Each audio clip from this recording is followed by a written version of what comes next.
ME Support IOM was established in 1988 by Barbara and Robin Proctor, parents of Ian Proctor, after their horrific experience on the Isle of Man.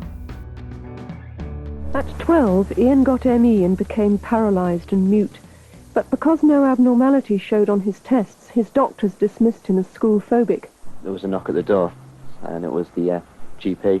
He had 2 social workers with him, and that they were going to take me away to a place of safety. The female social worker told me that they would take me away because my parents would let me die. How were you treated when you got into hospital?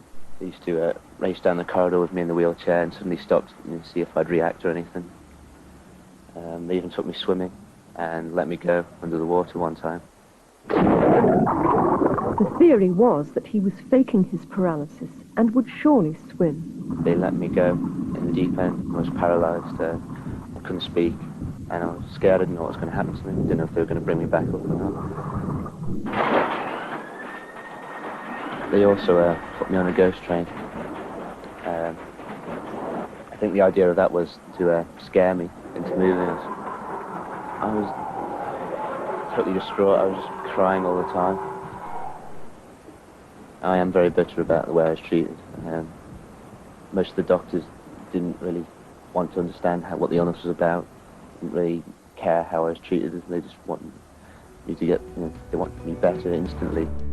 Heavy scrutiny inevitably followed both on our island and across the water in the Palace of Westminster. For decades, this spotlight failed to translate into meaningful support for local families who were left to struggle on alone. Hope was offered in 2014 when the then Health Minister and directors of DHSC agreed that an ME service was required. Progress was made with the appointment of a GP ME champion and a steering team to coordinate a new project.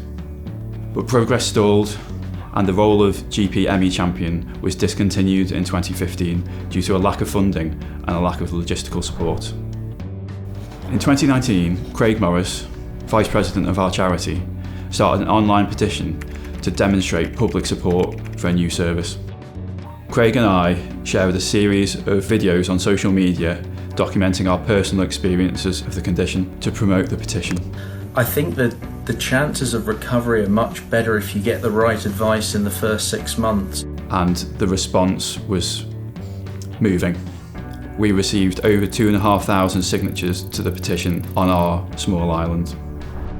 This was hard to ignore, and by October 2019, former Health Minister David Ashford had promised immediate improvements and a full service by April 2020.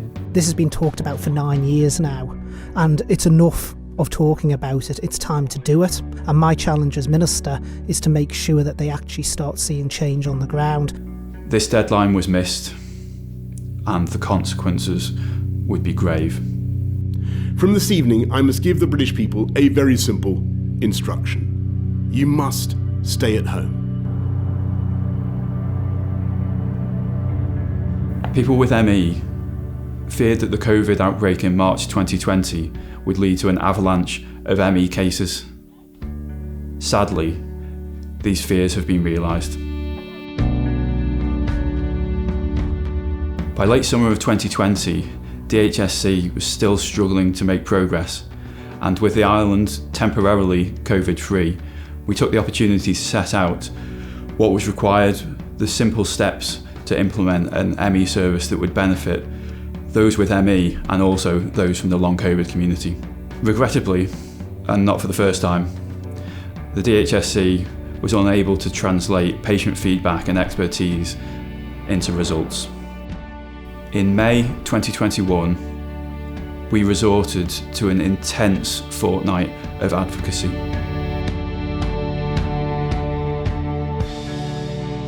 And then, finally, after more than 30 years, the tide started to turn.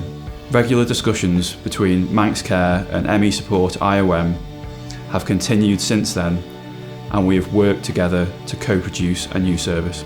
There was a collaborative approach behind the scenes, and in addition, the local media generated some helpful reminders of our cause. This brings us to the present day, And our co-production efforts alongside Manx Care have culminated in the opening of a new combined ME CFS and long COVID service. The new team is passionate and enthusiastic, and the new service is based on the latest guidance. It's important to remember that the new service will not cure patients. However, it's a huge step in the right direction, and one that has been 34 years in the making.